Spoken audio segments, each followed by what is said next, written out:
When I read about this, I got really excited, and I think clearly a lot of you guys did too. How many people in the room want a Tesla? Yeah, me too. I sent my wife a text, and she said, ooh, people from the company are going to be there? Ask if they'll give us one. Yeah? No? Rats. All right. Well, let's get started, because these guys have a lot to get through. It's my distinct pleasure to introduce Mark and Kevin, who are going to talk to us about hacking the Tesla Model S. Let's give them a big hand.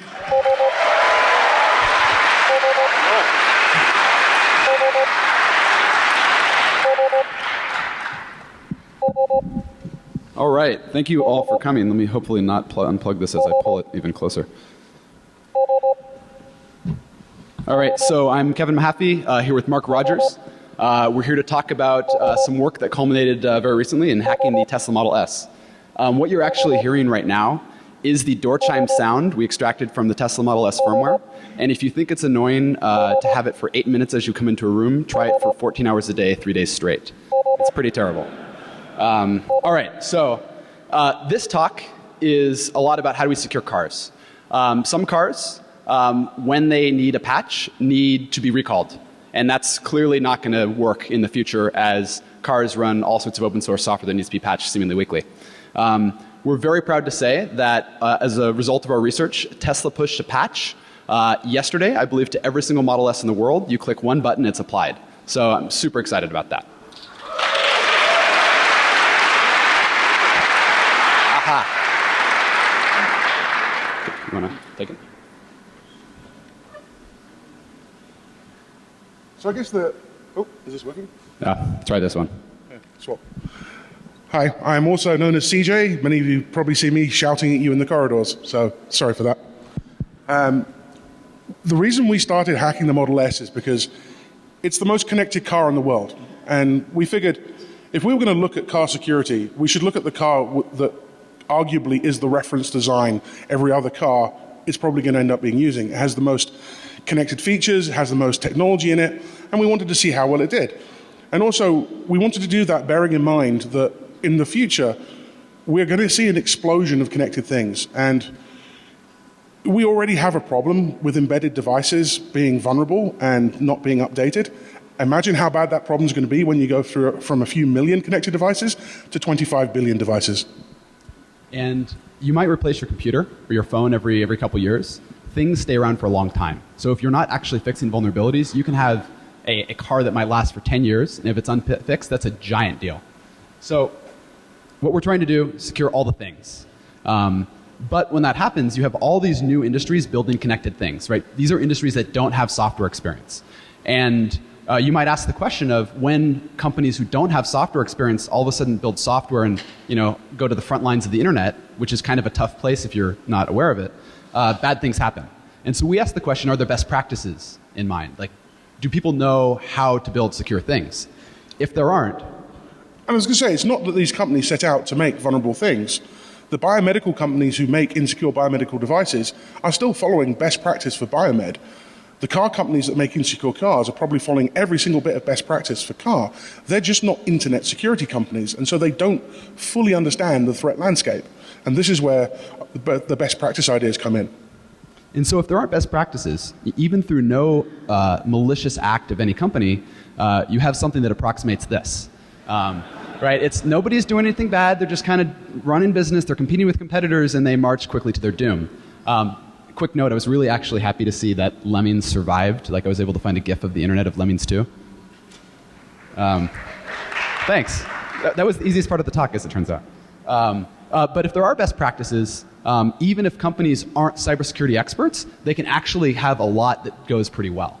And that's really one of the goals of our research is to say, look, we believe every company should be level 10 cybersecurity, but right now if you're level 0, there's a couple easy ways to level up to 3, 4, or 5 and actually do raise the bar substantially for attacks.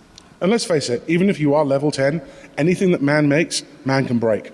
And it's how these companies deal with vulnerabilities that sets them apart from their competitors. All right, so best practices, we got it. They're important.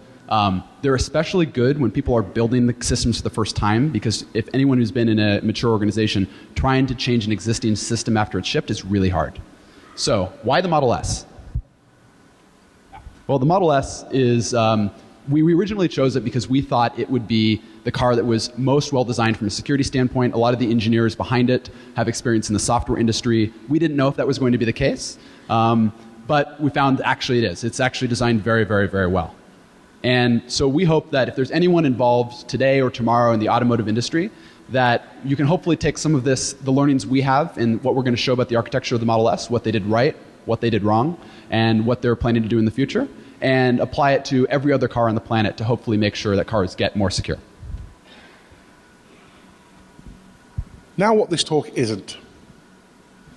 This talk is not about how everyone with a connected car is going to die. Nor are we just releasing tools that allow you to very easily pull something off GitHub,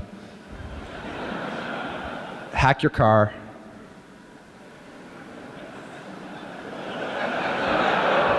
not know Unix.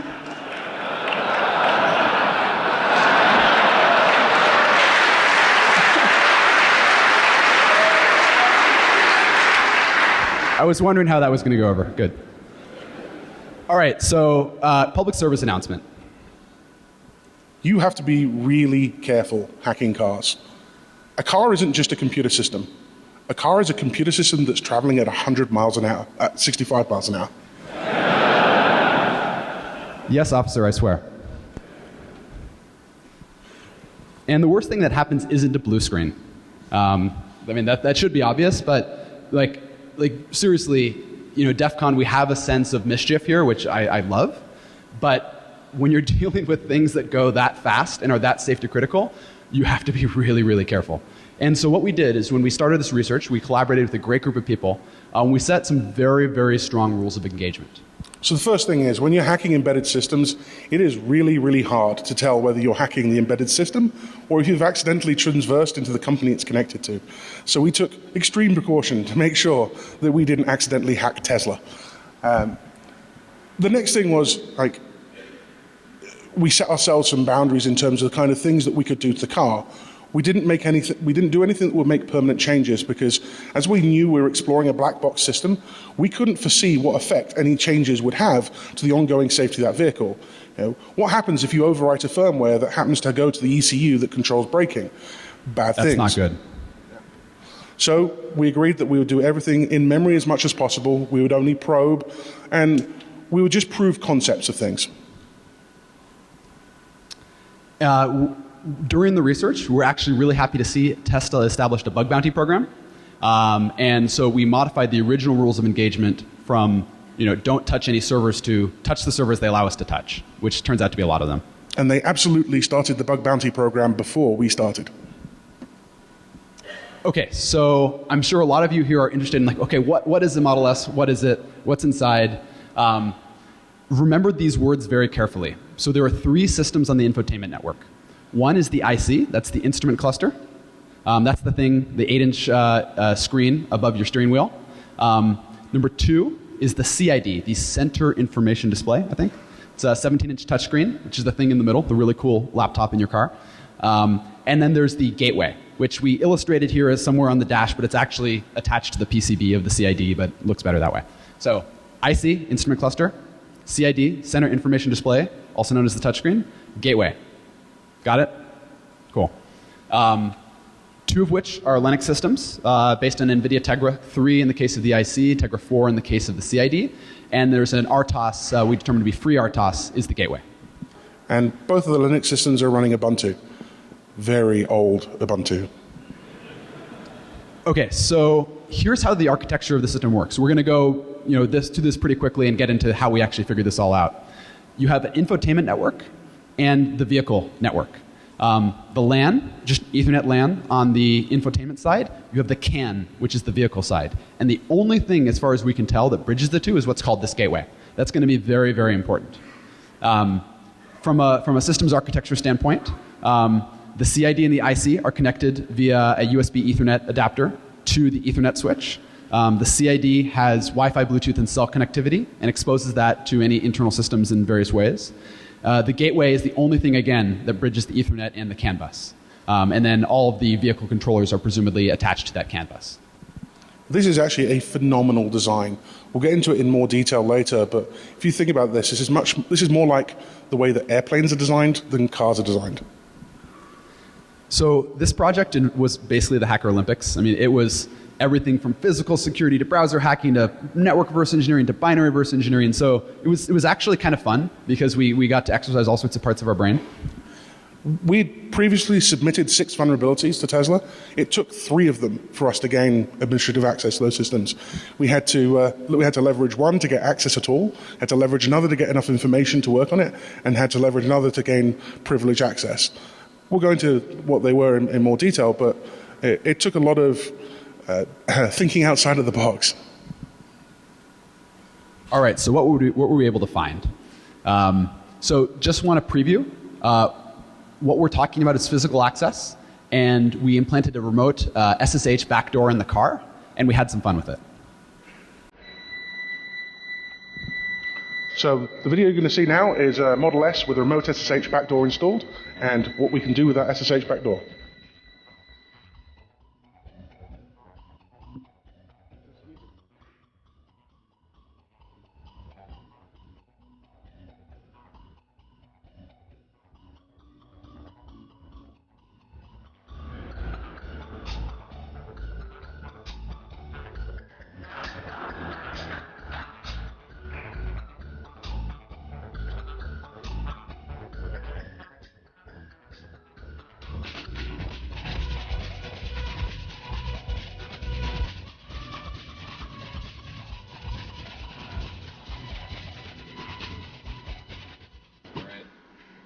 So what you were able to see there is we had root on 2 of the systems of the car. We were able to control the UI on the instrument cluster in the 17-inch touchscreen, and as you also saw, and we'll go into a little bit more detail later, we were able to control some of the vehicle aspects of the car itself. And what that essentially means is we could do anything that the touchscreen can do. So in the case of this car, the 17-inch touchscreen is the way the driver does a lot of the stuff that the driver would want to do. So we can power off the car, start it, lock it, unlock it, open, close the sunroof, open, close the trunk, control the headlights, honk the horn, turn on the internal lights, etc.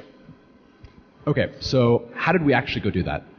So let's first inventory. What's in this car?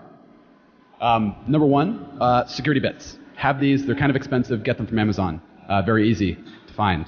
Number 2, these are really important. If you are pulling off door panels on a car, you do not want to do it without these. You will likely break things. And when you're dismantling a Tesla, which is something that makes you very nervous because it's rather expensive, you will hear sounds that sound like plastic breaking. It is normal. These are terrible. I'm not joking. Like these were like my nemesis as we were disassembling this thing. When you're ripping the front console off of your friend's $100,000 car and it sounds like plastic shattering, it makes you pause for a minute. All right, so we were able to pull out the instrument cluster. Here is the back side of it. Here's the front side of the PCB. It's a Tesla-designed board with an NVIDIA basically processing module on it. Here's the back of the board. What we were looking for anything we could get access to. Unfortunately, not so much. Then we pulled out the CID, the Center Information Display. Lots of cables, which is interesting. Opened it up and then tried to find what we can find. This is the back side of the CID, and you might notice a few things. Ooh. SD cards. Ooh. 2 memory cards. And a USB header. And then we have a very mysterious port. We don't know what it is. Okay, so from our physical analysis, we found a number of things. Test points and diagnostic interfaces, JTAGs, so on and so forth. That gets a little scary to touch in a live system, so let's set that aside for a sec. Removable memory cards. This is nice. USB, nice. Mysterious cable. All right, so now that we know what's physically on the device, we wanted to go check out what we can do. So let's try to probe the fences. So the browser. You remember me saying that it was an old Ubuntu system? The browser is also very old. WebKit 534, it's about 4 years old, and there are several pretty well-known vulnerabilities for it. Probably the most well-known is the vulnerability that was used by Keen Team to win Point One 2014, also used for the PS Vita exploitation. And this is actually a really important question. When you're designing any sort of system, they're using Qt WebKit, which is from the Qt framework. And if you sit downstream of a project, and so Tesla, for example, is not only downstream from WebKit to fix the bug, they're also downstream from Qt WebKit as far as we can tell. I don't know if they're pulling directly from the WebKit source, but this is actually a really big problem. You see it in Android devices also, where if you have multiple upstreams that are required to be patched for you as an end user or manufacturer to patch, that actually creates a pretty big logistical challenge when you have a highly iterating thing upstream. So this, the vulnerability that Mark mentioned, that was used to blind exploit the PS Vita, it was effectively if you do a JavaScript sort with a custom compare function and you modify the array underneath that sort, you can write stuff to fun places. We were not able to get that to do any arbitrary memory read writes. We were doing it blind. We got the browser to reliably crash, but that's not entirely very helpful. And to be fair, we spent about some total of, I think, 12 or 16 hours on it because we found a much easier way in. Bluetooth. Not much special there. USB. So this was actually a really, really complicated thing to do, actually, just from like the cable hacking side of this Hacker Olympics. You see that little the header right there? So we actually had to fit this all back in the case to put it back in the system because we didn't want to apply our own power supply. We wanted to use the vehicle. And we actually had to modify the USB cable slightly to be able to get it to actually fit. So it gave us access. We could talk to the NVIDIA processor. Unfortunately, the firmware, locked. Yep. So the Tegra bootloader needs a password to be able to extract the firmware. We didn't have that password, so no cigar. And by the way, if you're kind of saying like, wow, they're talking about all the ways they didn't get in, I think that's really important because any sort of real hack isn't just, you just try, you guess the password and automatically you get in. It's like failure, failure, failure, failure, failure, failure, success. And I think that's important to realize in any sort of pen test like this. Memory cards much easier. They had some fun things on them. Readable file systems. One of them just contained mapping data, which not so interesting, but there was a script on there that appears to run as root. Interesting. The other one, much more interesting, has a file, tar file, called car keys, which contains keys. We were very happy when we saw that. And appreciated the name. Yeah, car keys are cryptographic nowadays. Wi-Fi. This was interesting. So there were no open ports when we connected the car to our Wi-Fi system. Interesting tidbits. As soon as it connects to Wi-Fi, it first determines internet reachability by performing HTTP requests against a number of sites, similar to how the iPhone determines reachability versus captive portal. And then it will connect to a VPN endpoint using OpenVPN upon determining internet reachability. And so, of course, the question is, can we mine in the middle of the VPN connection? Their OpenVPN connection that we were immediately able to determine, UDP, they were using a TLS auth key. So those of you who are familiar with OpenVPN, that's not actually authentication. That's we're going to HMAC the packet so that you can defend the OpenVPN server from DDoS, and people don't have that static key. But there's still an SSL key exchange with client server auth after that. So simply presence of that TLS auth key does not give you authentication. It just kind of enables the ability to talk TLS to the server. And so, of course, we take a look at their PKI. So there's a Tesla root CA, which, of course, is self-signed. It chains down to a policy CA, and then that changed down to an issuing CA. So interestingly, their VPN server, which is what their legitimate VPN server exposes, changed up to that issuing CA. And the car key, or that car key, yeah, quite literally, also changed up to that same CA. Interestingly, if you're familiar with X509v3 extended key usage, you can actually say this key can only be used for X. In this case, the VPN was web server auth, and the client was client auth. And there's a setting in OpenVPN of whether you want to pay attention to X509v3 EKU. And so we asked the question, which is, okay, when the car talks to our OpenVPN, and it sends the SSL client hello, the server sends its server hello and a certificate request, what if it sends the certificate of the car. As you know, they chain up to the same route. So if the car is not validating that EKU and is treating the issuing CA as its certificate authority, that would work. However, Tesla did a really good job. They do actually validate that EKU.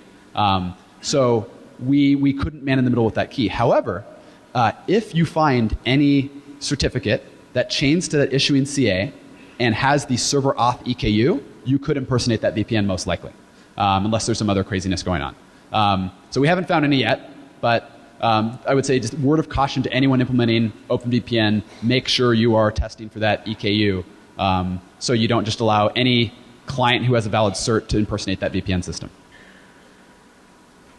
The mystery port. It took us a while to work out what it was. Actually, I'd like to claim credit for working out what it was, but some folks on the internet found it for us. It's Ethernet. Yes. All right, so now we have digital connectivity inside the car. This helps a lot. It's going to go faster from here. So as soon as we connect, we were instantly barraged with UDP. Oh, dear God. That's a lot of UDP. It's 500 to 1,000 packets per second. UDP broadcast. Yikes. So to answer the question of what kind of telemetry does the car collect internally, the answer is everything. Literally everything. I don't necessarily know what it does with that data, but you have to kind of pick your way through it before you can find the interesting stuff. All right, so now we're in a realm that I know a lot of people here are familiar with. You get access to a new network. What do? You Nmap it. So first, the CID. We found a bunch of stuff on this thing. Lots and lots of open services. Yay. The IC? Fewer, but yay. Gateway? Also fewer, but open stuff. Okay, so we have a lot of attack surface. Those of you who, like me, are hackers from the 80s and 90s, OpenX11, really? SSH, we tested. We tried to man in the middle. They do validate host keys, so that was not helpful. So typically what you would do if you find two systems that automatically communicate via SSH, you might try to build an SSH honeypot, hope they do password authentication, and they send the password dutifully to your honeypot. Didn't work, which is good. We did find two services. We're running out-of-date versions. The vulnerabilities that are in it, we didn't really explore the true extent of what could be done, but those are old versions with known vulnerabilities to them. So OpenX11. Go ahead. So OpenX11, I mean, what's not to like? Essentially, the most immediate thing that you can do with that is the little display console that sits in front of the driver that replaces the instrumentation cluster, where your speedometer and odometer are. You can put whatever you want up on there. So forget ludicrous speed. My car goes at 1,000,000 miles an hour. Screenshot to prove it. Yeah. You can also run commands. You can start different services, etc. So having an OpenX11 server is great. This was about, I think, like 3 a.m. at this point. So we had a little fun with the OpenX11 server. All right. So what else do the other open services do? We found what is called the IC and the CID updater that, when given a status command, displays a lot of very juicy information. These appear to be binary firmware tools for getting diagnostic information, uploading files, uploading firmwares, managing firmwares, etc. A lot of the commands are secured with an auth command, but quite a lot of them are considered to be safe, including the status command, which gives you a ton of interesting information like the file systems mounted, the state of the system, the download URLs for the firmware. And we were very happy to see this. Okay, there is a URL that you can reach that can give you firmware. If only we had the car keys. Note, this is not reachable from the internet. It was only reachable from inside the VPN. But just that time, we had a setback. Mark mentioned the internet had also found this was an open Ethernet port, and Tesla dutifully issued an OTA patch to block it. They locked it down. The fix was pretty clever. From what I can tell, they essentially start you up on an empty VLAN, so you can't see anything, and you have to go through a magical authentication process to tell the car to put you on a VLAN where interesting stuff is. However, Why go through all of that hassle of reverse engineering things when you can just man in the middle one of the legitimate systems? So that's actually, we took the instrument cluster, and it has one of those 4-pin, it had the male connector, but we didn't have one of these connectors. So we made one. That is Scotch tape. It's actually really hard to find insulating tape that's that thin. And so we effectively man-in-the-middled the instrument cluster. So we plugged something in, made an Ethernet cable, plugged another Ethernet cable into the vehicle, and hooked it up to a switch. So now we have our access restored to the system. And now the little instrumentation cluster is constantly authenticating us and our switch, and we can plug into that switch and pretty much do whatever we want. Okay, so the breakthrough. Mark mentioned that we have car keys. So one day we were looking at that CID updater, and it mentioned a very nice URL. So we have the VPN keys. We did our man in the middle, so we know what the OpenVPN configuration is. So we should be able to move forward, right?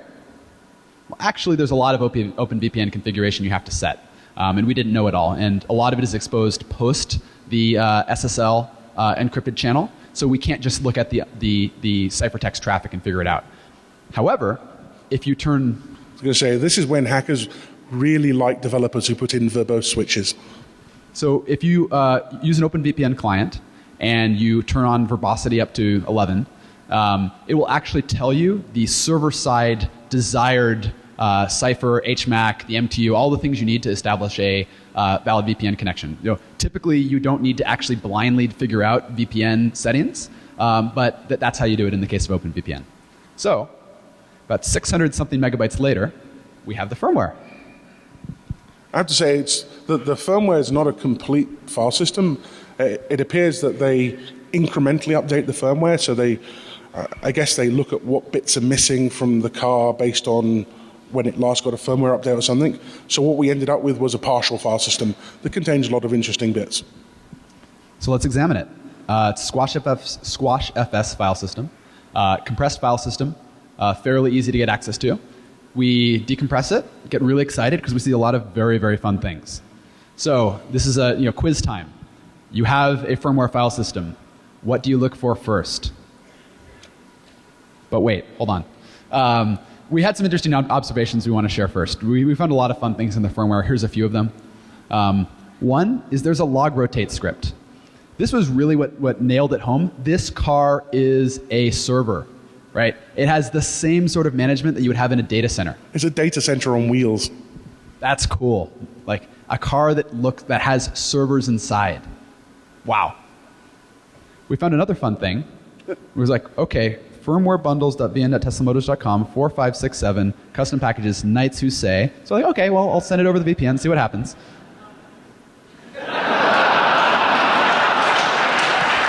Well played, Tesla. Well played. WTF? I think I stopped it at about 30,000 knees before I said, okay, got it. Yeah, well done. It was so tempting to upload a shrubbery. Okay, so back to pop quiz.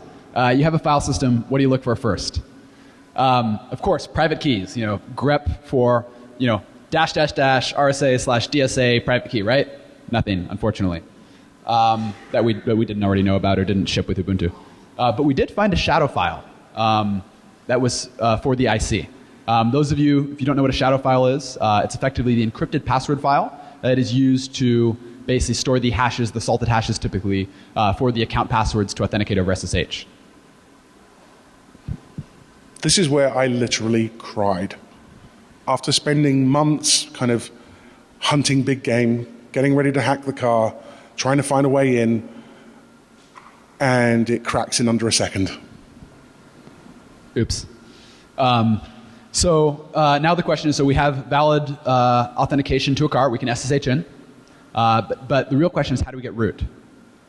Well, actually, the accounts were sudoers, so that wasn't very hard. That's when I cried again. So now how do we get to the CID? We did not have the CID as shadow. So what do we do? So we kind of went back to the firmware mines and started to look for more. So what we found is that the car uses a security token. The security token gets rotated every 24 hours. Not a bad design. I know plenty of places that rotate their security tokens never. However, it also appears that the security token is used in lots of places. That's not such a good design. For example, the Tesla One account on the CID uses that security token, or one of those security tokens, as its password. And it's stored in plain text on the file system. So we went on the IC, found this security token, and we said, well, can we authenticate to the CID? Yes, is the answer. Also a sudoer. Okay, so now we have root on the instrument cluster and the CID of a car. By the way, we should assume that attackers are going to do this, right? You know, this should be the security model. Attackers will get access, they will gain root on the infotainment system, but now the question is, what can they do with that? So we poked some more. I was confused at first by the way the file systems were laid out, but it kind of becomes clearer later. So the first kind of and most significant memory storage area on the car is it uses something called Tegra NOR, which is a NOR-based memory file system with 10 petitions. The petitions you see are labeled, so you can see them in slash proc. And essentially what it does is it cycles through those different memory regions to boot the car. We also found that a number of tidbits, so the gateway, for example, if you echo a very particular UDP sequence to it, will open up a telnet port. The CID, that touchscreen, has DSA keys to SSH into the instrument cluster. So now all of a sudden we don't need to rely on a cracked shadow. Now we have actual legitimate keys that we can SSH into it, which is great. And our old friend, the dangling Ethernet. A little bit of analysis and looking at some scripts, and what we find is the very code that controls the gateway. The gateway to this Ethernet, not the gateway between CAN. And a little bit more reverse engineering, and we've built our own replica of the authentication script. So it's actually a pretty good design, and you need that token. So the token that you're needing to replay and inject into the Open Ethernet in order to get access, you have to have that security token. And there's no way, if you were just kind of open on the internet, that you would know that token unless you could authenticate to that car. And the fact that it authenticates every 30 seconds is really annoying, because we thought we had it, and we sat there and we started doing stuff, and it locked us out. So we sent it again, and then it locked us out, and then penny dropped, and we had to set up a script that constantly sent it. And problem solved, but annoying. And the nice thing is, because we have those VPN keys, we could actually we found the script that retrieved those keys from the mothership. That is the actual name of the server. Again, awesome. Via an API. So now we have a script that can retrieve the keys from the server. We have a script that can build the Ethernet NAC key, and we can send it every 30 seconds. And now we always have access to the car's Ethernet, assuming we have its car keys. And I think that's a really important distinction, right? Not a remote exploit. You have to have physical access. We had to physically disassemble the car, do terrible, terrible things to the door panel or to the dash panels in order to get those car keys. But once we had those car keys, we were able to maintain our access to that network. And you can see also now why we called this the decathlon of hacking. It was almost like an entire CTF contest in a box, or in a box with wheels. Okay, so where are we right now? We can access the CID, the touchscreen, without going through the IC. We have that security token from the mothership. And we can create this Ethernet token wherever we want. This is great. So what do we do from here? Another few tidbits. We actually found that there's vehicle firmware, the actual vehicle firmware systems. I think I did some poking in that DAS is the Tesla autopilot system, as far as I can tell. Again, we didn't evaluate the security of any of the vehicle system firmware updates. We think that's a very important thing for people to audit, to understand, to make sure that those updates cannot be tampered with. And we welcome more research in the area. Well, the reality is we didn't want to tamper with this because of the code of conduct that we set out before. We didn't want to risk messing something up that would cause our friend to break his car and cause me to have to pay for a new one. And also, we wanted to save something for phase 2. So, if you've ever seen a Tesla service center, there is a Wi-Fi SSID that every Tesla connects to without question. And guess what? The static WPA key is there. So this means with the right key set up and with a little Wi-Fi pineapple, you can make any Tesla in the world talk to your Wi-Fi so long as it's switched on. So we don't know what you can do with this. It's still an open area of research. The question is, okay, is that Wi-Fi network somehow more privileged than others? Yeah, we ran out of time. We should certainly try to do more. I mean, open question. What do you think you can do if you can get someone to connect to your Wi-Fi? Okay, so but the real elephant in the room is, okay, so we have root on all these infotainment systems. What can we do with that? This was actually a pretty hairy initial challenge because there's a huge number of services running on this server in the car, and I'm going to start using that word. This is actually a server in a car. They're written in Qt, whatever you pronounce it, which is C++, effectively. It's kind of annoying to reverse because you have all this this dynamic invocation happening all over the place. So it's not like good old straight C where everything is clearly linked together and IDA can cleanly follow it. It's kind of a little bit difficult. So we kind of said, okay, well let's just not starting this as reverse engineer 14 different services and figure out what's going on. Let's kind of step back and say, well, how do we figure out what we're after? So we built a tool called testcat. It's written in Go. And it processes UDP packets that are broadcast to a particular UDP destination port. And what it does is, there's 500 to 1,000 of these per second. So we wanted to look at what are the unique payloads. Here's an example of what the output looks like. So it identifies all the unique payloads that it hadn't seen before since invocation.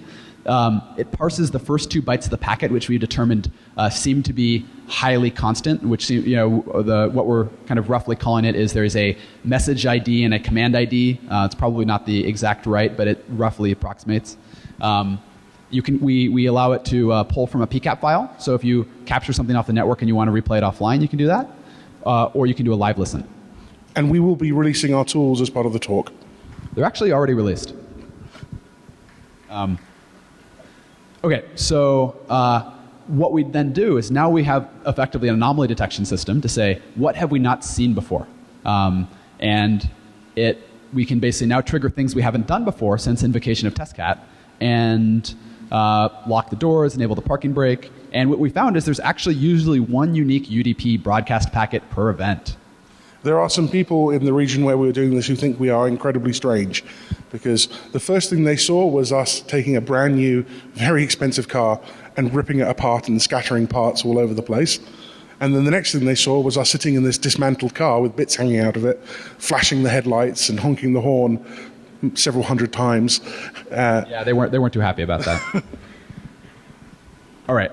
So now the question is, who's sending these packets? So we used strace to figure out what service on the CID was doing it. It turned out to be something called Qt car vehicle, and that I felt a little bit stupid because I probably should have just said that's probably the thing in the first place. But that's the nature of these things. All right. So, but how do we construct the packets? We now have a service we know which is doing this. And now we can finally go to IDA. We have tracked down what binary we're working on. We don't need to traverse across 12 different binaries. I think you can see that. What you can see is a gateway message sender. You see a bunch of really interesting things. GUI light switch request, GUI blinker request, GUI factory mode, VAPI power off request, GUI stop rails, and yeah, all sorts of fun things. But by the way, let me take a step back and say, this is awesome. What I didn't see was can. This is kind of like the vehicle equivalent of stored procedures. The car has a bunch of commands in the gateway that it will let you send commands to and that it will then relay through the CAN bus, and anything that's not part of that you can't send through. That potentially means that malicious traffic cannot get through the gateway. Now, that doesn't say that the gateway can't be compromised. We did not go that deep into analyzing it, and we certainly saw signs that there are security issues that we would like to look at. But as a basic design, what it means is, unlike with a certain other vehicle, when the infotainment system gets compromised, you cannot immediately send CAN frames that do bad things to the car. And again, that's huge. I don't think you can say the same thing about many other cars out there. The fact that there is this strong isolation is extremely important. So now we can control a number of things. Basically anything that the CID does, that touchscreen, we can now do. And now the question is, so there's no way, as far as we can tell, to inject CAN frames, from at least so far, onto the vehicle network, but we can use the legitimate API. And the question is, can we abuse the legitimate API? Here's the things we can do. What do you want to try? So again, we set up our SSH tunnel between a CID and a server. And of course, the one we want to try is like, if you're going to do a remote cyber attack against a car, what's the thing you're going to do? It's going to be the most catastrophic one, right? So we found a combination of API that would allow us to basically tell the car to shut off key parts of itself, to shut off the power rails, to switch off the screens, in fact, to shut the computers down. And we tried that. I will also say we did this in a closed environment at low speed. We did not do it at 70 miles an hour on a freeway.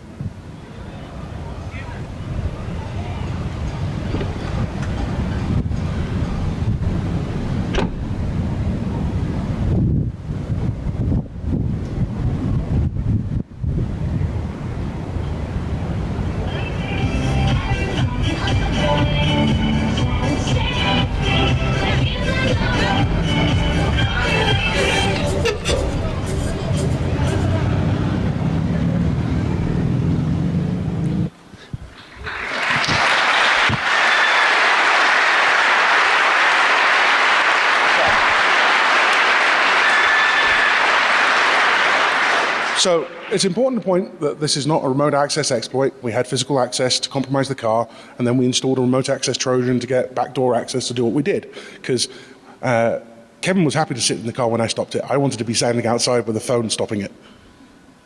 It's also important to point out that what you saw there was the car traveling at slow speed. We found that if the car was going anywhere around 5 miles per hour, what happened was the screens would all go black, as you saw. The music cuts off, thankfully. And then the handbrake switches on, and the car kind of lurches to a stop. But if you're going faster than that, what happens is a brief warning comes up on the screen before it goes black, telling you that you can't apply the handbrake at speed. The car then goes into neutral, screens all go black, but you retain control of the steering and the brakes. And what this means is, if the infotainment system is killed maliciously or accidentally, you still retain full control of the car and can safely stop. That is phenomenal. It's huge.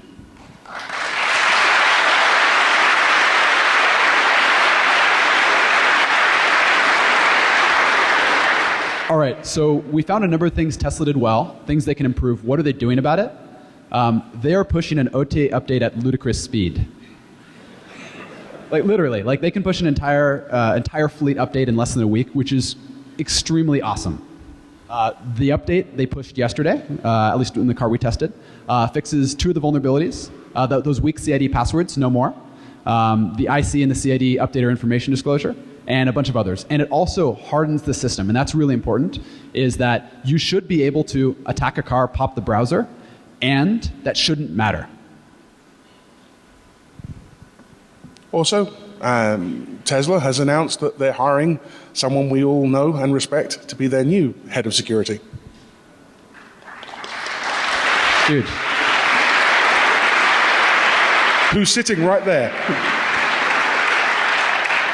But seriously, they've been really good to work with. We were a little bit worried at first. We of course didn't know how a car company would respond to us finding kind of bad things in the car. We actually found a lot that we liked, and they've been really, really good to work with. And they're putting a lot of effort into security. And I'm actually really proud to say that we actually have JB Straubel, the CTO and founder of Tesla here, who is going to talk a little bit more about what they're doing to the security community. Come on up.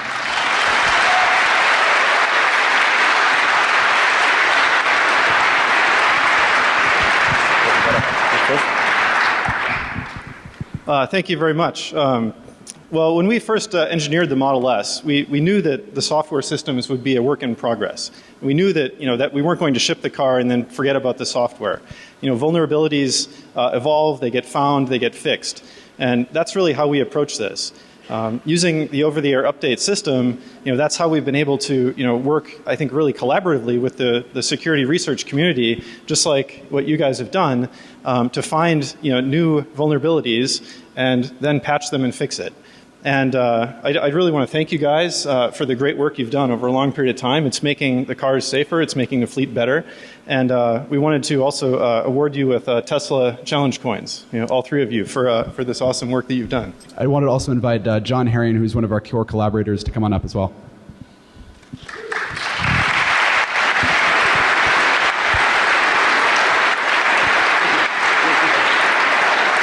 It was John's car that we so cruelly abused. Thank you.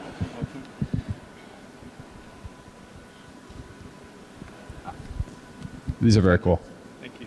Thank you so much. One more thing. Thank you guys very much. It's been great to work with you all. And one last thing I wanted to say is that our bug bounty program has been a really big success for us.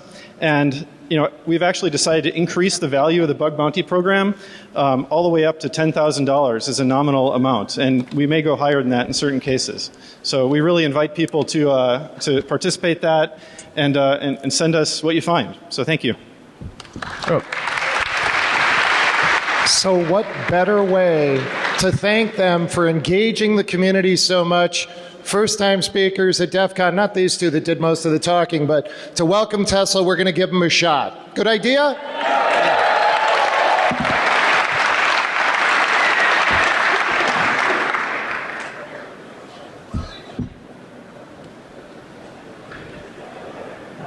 You got me?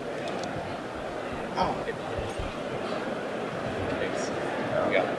Oh, all right. Gentlemen, cheers. Thank you. Cheers.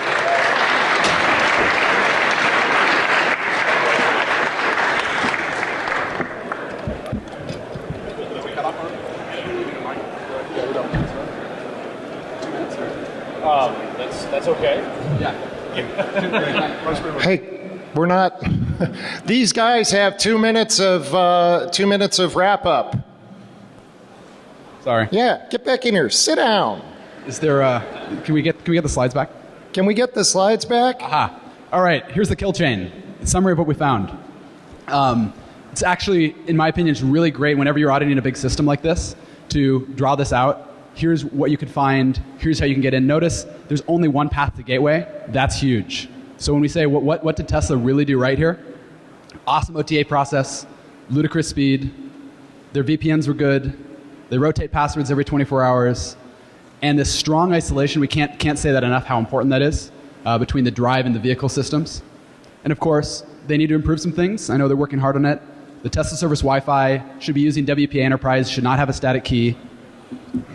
There's a general perimeter security model. And so we definitely recommend that switch to away from kind of the eggshell principle and more to the every individual system is hardened.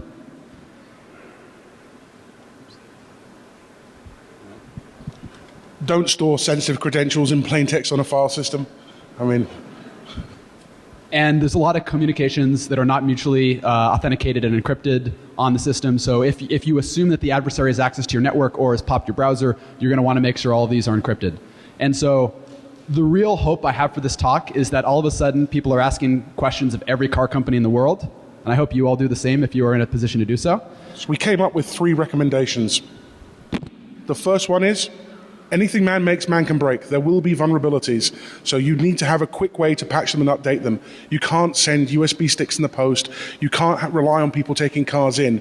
And whatever mechanism you use, the user can't pay for. Because if you rely on someone to pay for a data subscription to do an OT update, only about 20% of people will even sign up for it. Next one is you have to have strong isolation of the vehicle infotainment system and the drive critical systems. That's really, really important. Airplane manufacturers have known about this for years. Car manufacturers need to start doing the same thing. None of the Jeep stuff would have been possible if they'd done that. And finally, because it's an embedded system, you cannot control who has access to it and when they have access to it.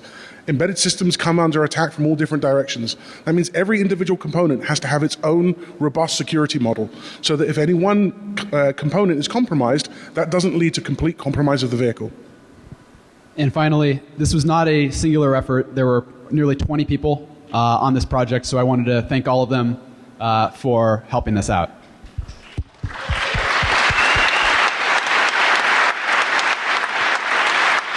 I want to particularly call out Alyssa Rogers, who is married to this gentleman right here, who was extremely patient with us as we disassembled cars very, very late into the night in his house. Being the wife of a hacker is not an easy job. Particularly Kurt at EFF, who helped make sure we were always doing the right thing.